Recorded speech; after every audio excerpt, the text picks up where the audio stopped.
You're starting to have some money, but you have no clue about what to do with it to make it work for you. It's just losing its power in the bank. But what can you do about it? This is what I've been doing with my money, and you can just copy me or at least think about it. First of all, build an emergency fund. What that means is have 3 to 6 months worth of living expenses set aside in an interest-bearing account.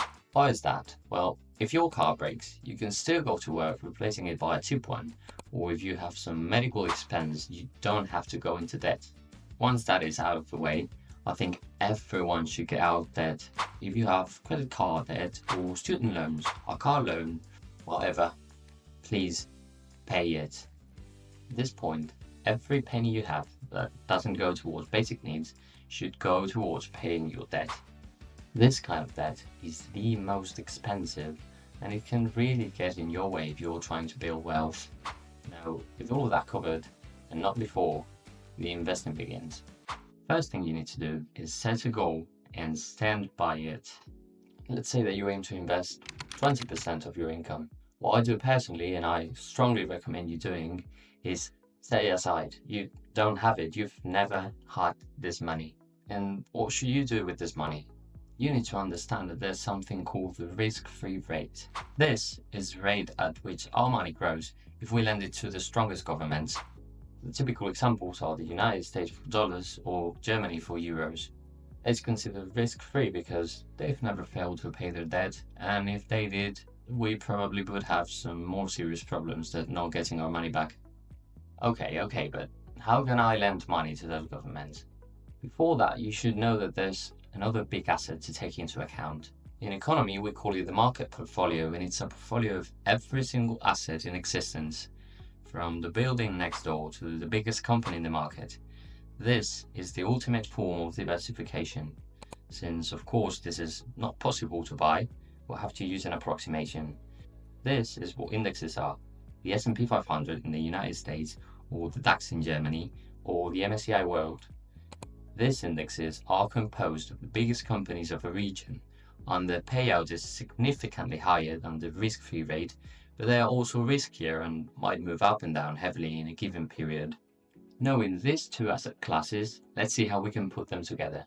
I'll draw this chart where the vertical axis means return on your investment and the horizontal axis means how risky it is. Now, any given investment falls somewhere in this plane. On one extreme, we have the risk-free rate, so remember that when you lend money to a strong government, it is considered to have zero risk.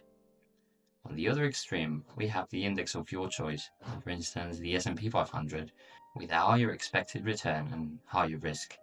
Every investment you make should fall in this line. Why? Well, if you have a portfolio under the line, it means that for the same amount of risk, you could be getting a higher expected reward. What about a portfolio above this line? Well, if you find it, give me a call, please. With these two assets, you can make a portfolio according to your specific needs and how risky you want to play it. If you know that you will not need the money in the next, say, 40 years, you should go all in the indexes. If you know that you might need the money in the short term, probably go heavy in lending the money to the government. Typically, you want to stay somewhere in here. Go 80 or 90% towards the index, and the rest lend it to the government. Okay, now we're going to see how to actually do this and how much money we're expecting to make. So the broker I use is Giro, and I'm going to show you how to use it here. But you can do it with any broker you want, like Interactive Brokers or Robinhood in the United States, Trade Republic, or even Revolut Investing in Europe. All you need to do is look at the commissions they charge and the laws of the country that they operate on, and then just make your pick. Going back to the Giro, this is what you see when you create an account and open the Giro for the first time. They also have a phone app. Let's take a look at the S&P 500. Here you can change the time frame and adjust it to whatever you want to see. So let's take a look at the all-time returns. Well, buying every month from here to here would have made a lot of money. But how can we actually buy this? Well, you go to Products, ETFs, and look for S&P 500. All of these results are exchange-traded funds that track the S&P 500. But which one do I buy? Well, There is two ways in which ETFs operate. They either give you dividends or reinvest them and keep compounding. In this case, you can see at the end that this one says ACC for accumulate, so they reinvest dividends. And this one says dist, so it distributes them. So it's up to you, but remember that we're investing here for the long term. So I would choose the ones that accumulate.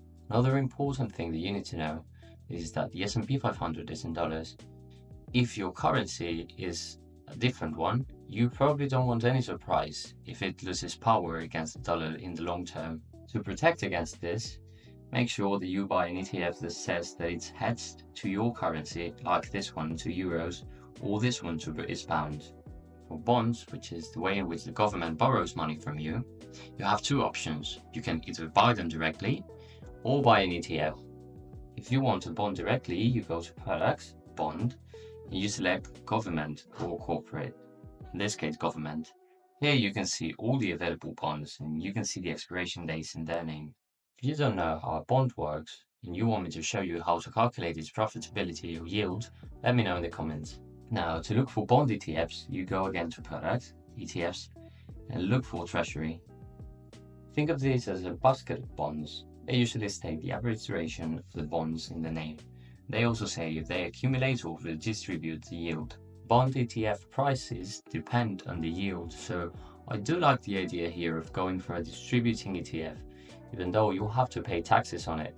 As to how much money we're expecting to make from this, the average return of the S&P 500 is around 8 to 10% in a year, but take into account there is a high variability. You have to hold it for the long term. So let's open an interest calculator and take a look. The most important thing is to stay consistent with the strategy.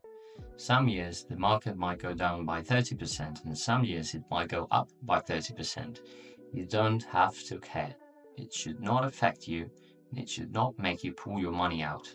Now, many people might be wondering, well, what about real estate and cryptocurrency? What about watches? What about oil?